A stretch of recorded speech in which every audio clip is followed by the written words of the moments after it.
Hello! Day 200 na po tayo of posting this mochi buns until someone says, okay, fine, buy one. Thank you so much sa inyo. Almost 7 months na ako consistently posting. Naalala ko way back then. Nasa 20 pa lang yun, 28. Panoorin yun, banda dun. Ni-edit ko po siya sa CapCut, voice over ko pa, tapos iba-ibang angle. Ang dami ko rin ginagawa nun. So, very thankful po ako sa inyo sa support. Imagine nyo, day 200 na. Another milestone. Panoorin nyo din yung day 100 or day 101 ko. Sinabi ko noon na, oh, wow, 100 na. Paano, what if pag umabot tayo ng 200? So, ang next goal, ang next milestone natin is 300 naman po. Okay? So, for this time, 200, I'm thinking na let's make it special. Let's do a mechanics na you could win some mochi buns. Okay? How about that?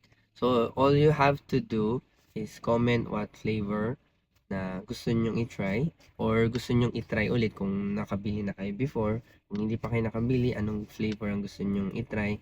Then make sure to follow us dito sa TikTok, IG, and FB. Okay? Then, lastly, ay i-message nyo ako with your para makita ko na you did all those. Okay? So, dalawa lang ang kailangan nyo gawin. Comment what flavor would you like. And then, make sure to follow all three social media, okay? FB, IG, tsaka dito sa TikTok. Lahat naman sila same ang handle, MUYOPH, MUYOOPH. And then, yun, message nyo ako sa Messenger or IG, either one of those. Okay, to entry yung ano nyo, yung entry nyo yung ano nyo, yung sarili nyo, di ba? For this, ano. Then, I'll announce it after a few days na lang. Or maybe next day I'll announce it. Okay? So para makasali kayo, okay? And then I might give some consolation also pag kunyari marami po sumali. Kasi ganoon parang last time nagpaganito ako parang 200 po sumali. Tatlo lang yung sinabi kong ano. But I gave consolation kasi siyempre gusto ko rin mamigay, di ba? So para matry nyo din po. And then yung item po, if you want, you can pick it up yourself. You can book the Lalamove or I can book the Lalamove. So, preferably kung taga NCR kayo, Metro Manila, or maybe nearby province.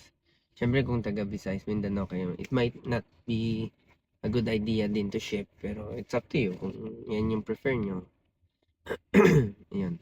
It's up to you. Pero I would prefer yung taga Metro Manila lang po, or nearby provinces like Laguna, Rizal, Cavite, and Bulacan. Yan, mga yan lang. Para hindi naman kayo para hindi naman mahal ang shipping nyo kung malayo po kayo. Or kung may kamag-anak kayo, nanalo kayo, bibigyan nyo dito sa area na to. Then, pwede na rin po yun. Sige, thank you again. Celebrate tayo ng day 200. Edit natin. Tapos may mga fireworks. Woo! Woo! Or manual na lang natin i-edit. Ito ngayon, update ko lang kayo. Ito ngayon, yan, papunta tayong bazaar, delivery. So, as usual, maaga gising, maaga tagumpay din, di ba? Sige, bye-bye!